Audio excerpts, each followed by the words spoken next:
10 साल से धुएं और सीलन में भविष्य। बता दें कि छत्तीसगढ़ के गरियाबंद जिले से एक चौंकाने वाली तस्वीर सामने आई है, जहां बीते एक दशक से मासूम बच्चों का भविष्य तबेले के साए तले पल रहा है। जी हां, आंगनबाड़ी का नाम तो है, लेकिन हालात ऐसे कि बच्चों को यहां सीखने और खेलने से ज्यादा धुएं और गंदगी से जूझना पड़ता है। सवाल बड़ा है, सरकार की योजनाओं और हकीकत में आखिर इतना फासला क्यों है? गरियाबंद के मालगांव में आंगनबाड़ी केंद्र बीते 10 सालों से ऐसे कमरे में संचालित हो रहा है जिसके ठीक बगल में पशुओं का तबेला मौजूद है। यहाँ दर्ज बच्चों की संख्या 35 है, लेकिन तंग कवेलू वाले कमरे में एक समय में केवल 15 से 20 बच्चों को भी बड़ी मुश्किल से बिठाया जा सकता है। कमरे में ही किचन है, वहीं पर बच्चों को बिठाया जाता है और केंद्र का सामान भी ठूसा पड़ा है। बरसात में टपकता पानी और चूल्हे से उठता धुआं बच्चों की सांसों में घुल रहा है।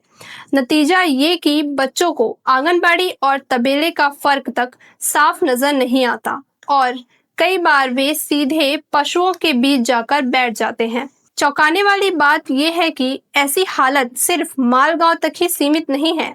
जिले के ऐसे एक दो नहीं बल्कि 151 आंगनबाड़ी केंद्र है जहां गांव के नन्हे मुन्ने बच्चों को पोषण और शिक्षा नहीं बल्कि रोजाना की मशक्कत और खतरनाक हालात मिलते हैं।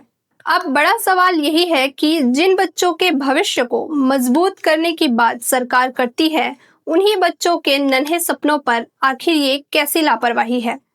10 साल से भवन मंजूरी की सूची में मालगांव का नाम क्यों नहीं जुड़ा? और बजट ही हर समस्या का बहाना है, तो फिर पोषण अभियान महज कागजों में ही क्यों चमक रहा है? सवाल बहुत है, लेकिन जवाब लाचार सिस्टम के पास नहीं है।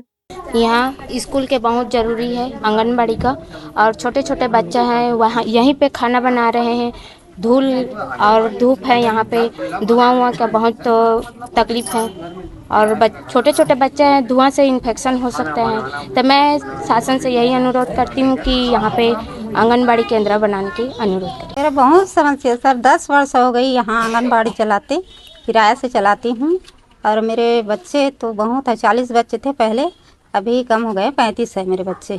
एक ही रूम में गए, इतना सारा समस्या है। एक ही रूम में रेडी टू ईट रखते हैं, खाना बनाते हैं, बैठने की व्यवस्था ठीक से नहीं हो पाती है। धुआं भी है, खाना बनाते हैं ना तो उससे धुआं भी है, तो बच्चे बैठ नहीं पाते हैं। तो बैठ नहीं पाते तो बाहर में बिठाते हैं। कैसे करेंगे सर, एक ही कमरा है, कैसे करेंगे? बाहर खिलाते हैं। और मेरा भी काम तो बहुत सारा है पोषण का। अभी फेस कैप्चर है सर, पूरा 0 से 3 साल के बच्चे के माँ लोगों के फेस कैप्चर करते हैं।